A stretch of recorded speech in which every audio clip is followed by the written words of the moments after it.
بسم اللہ الرحمن الرحیم۔ السلام علیکم۔ حضرت ذوالنون مصری فرماتے ہیں کہ ایک دفعہ میں ملک شام میں گیا تو وہاں ایک خوبصورت باغ سے گزر ہوا۔ اس باغ میں نے ایک نوجوان کو سیب کے درخت کے نیچے نماز پڑھتے ہوئے دیکھا۔ میں نے آگے بڑھ کر اسے سلام کیا، اس نے کچھ جواب نہ دیا۔ دوسری مرتبہ پھر میں نے سلام کیا تو اس نے اپنی نماز کو ختم کر کے زمین پر انگلی سے یہ شعر لکھے: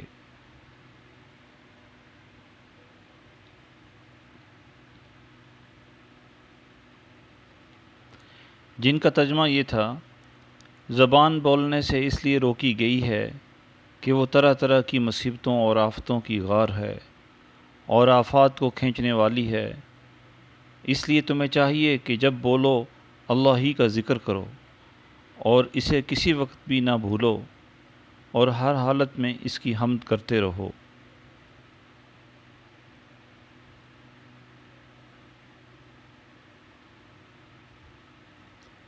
حضرت ذوالنون مصری فرماتے ہیں کہ میں یہ دیکھ کر بہت دیر تک روتا رہا اور پھر میں نے بھی جواب میں زمین پر انگلی سے یہ شعر لکھ دیے، جن کا ترجمہ یہ ہے: ہر لکھنے والا ایک دن قبر میں خاک ہو جائے گا اور اس کے اعمال ہمیشہ باقی رہیں گے، اس لیے تمہیں لازم ہے کہ اپنے ہاتھ ایسی شے کے سوا کہ جس کے دیکھنے سے قیامت میں خوشی اور مسرت ہو کچھ نہ لکھو۔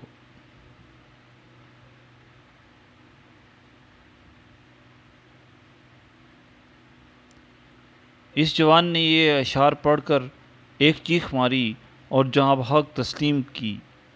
میں نے چاہا کہ اسے غسل دے کر دفن کروں کہ یکا یک مجھے کوئی پکار کر کہنے لگا: ذوالنون، اسے چھوڑ دے، حق تعالیٰ نے اس سے وعدہ فرما لیا کہ اس کی تجہیز و تکفین فرشتے کریں گے۔